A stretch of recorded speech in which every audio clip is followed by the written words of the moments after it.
Cycling sports जो 9 chapter है उसमें एग्रेशन एक है। तो मैंने बिग फाइव थ्योरी को अच्छे से समझा दिया था एक छोटे से वीडियो में। तो किसी ने कहा सर एग्रेशन को भी अलग से बना दीजिए, क्योंकि अगर बाकी टॉपिक क्लियर एग्रेशन क्लियर नहीं है तो कैसे हम समझेंगे।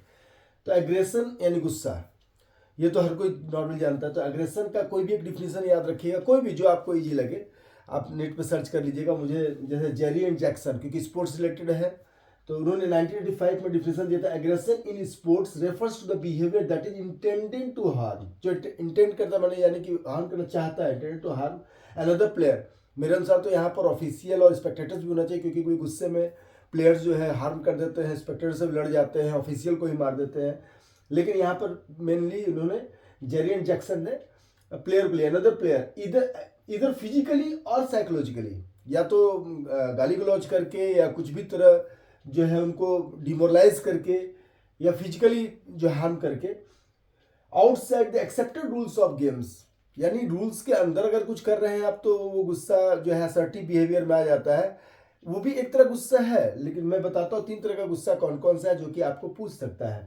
What are the basic 3 kinds of aggression in sports, in the field of sports. अब मैं बाहर नहीं जा रहा, साइकोलॉजी में और भी हो सकता है बहुत तरह का हो, लेकिन 3 स्पोर्ट्स में है। पहला है हॉस्टाइल, ये कभी भी अच्छा नहीं है। हॉस्टाइल एग्रेशन क्या होता है, डायरेक्ट किसी को अगर आप मारते हैं फिजिकली, दैट इज कॉल्ड गुस्सा। आउट ऑफ एंगर आपने किसी को हिट कर दिया, मार दिया, इंजोर्ड कर दिया, that is called hostile aggression.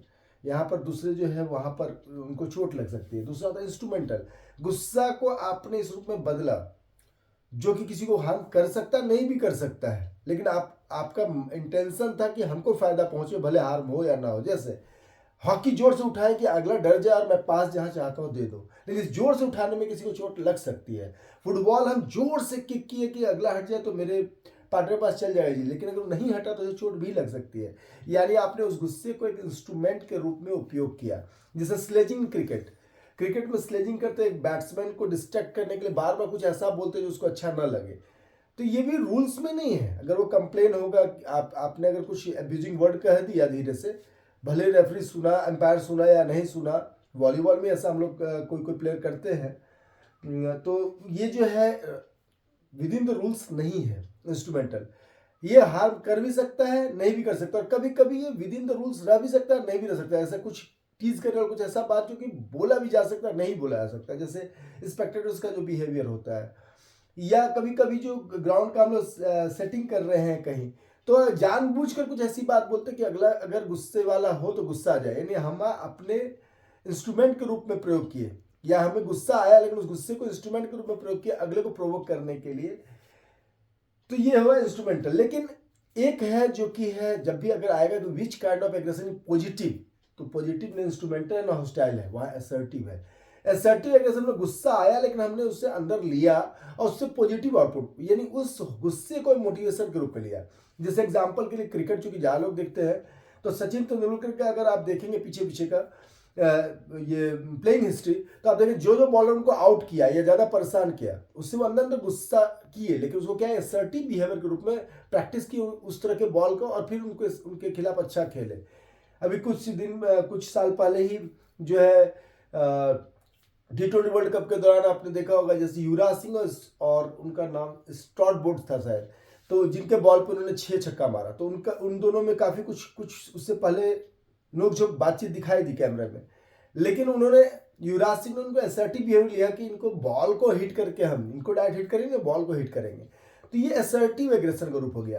तो 3 एग्रेशन, जैसे तीनों का डिफरेंस अगर आ गया तो आपको थोड़ा सा इसको एलोबरेट कर देना है, लेकिन मैंने बता दूं पहला डिफरेंस 3 चीज में है। इंटेंट क्या है, तो हॉस्टाइल का है मीन टू हार्म, बस हार्म करना है, गुस्सा आया मारना है, मीन टू हार्म।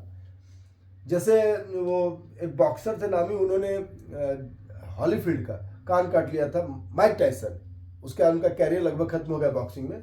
तो वो हार्म ही करने के लिए गुस्से में कि हारेंगे कैसे, और हार्म कर दिए। इंस्ट्रूमेंटल में गोल ओरिएंटेड है, इस गोल ओरिएंटेड में चोट लग भी सकती है, नहीं भी लग सकती, लेकिन गोल ओरिएंटेड है कि हमको जीतना है, जीतने के लिए कुछ भी करना है। तो इसमें इंटेंट क्या है, गोल ओरिएंटेड है, इसमें चोट लग भी सकती है, नहीं भी लग सकती। असर्टिव में फॉर्म बट लीगल, फॉर्म है हम अंदर से कि हमको कुछ करना है, जीतना, लेकिन लीगल तरीके से। जैसे हम दौड़ना चाहते हैं बगल से तेज, ना कि उसको गिरा कर, तो फॉर्म बट लीगल।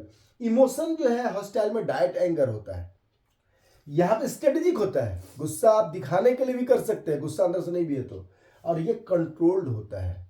कंट्रोल्ड होता है मतलब एकदम कंट्रोल में हम अंदर से हैं, गुस्सा को कंट्रोल कर लिए हैं और उसको एनर्जी में ट्रांसफॉर्म कर दिए हैं। हॉस्टाइल में लीगलिटी अगेंस्ट द रूल्स है।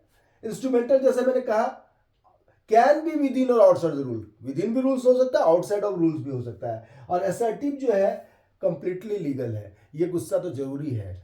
एक लाइन है ना कि उसूलों पे आँच आए तो टकराना जरूरी है, जिंदा है तो जिंदा नजर आना जरूरी है। तो गुस्सा थोड़ा जरूरी भी है।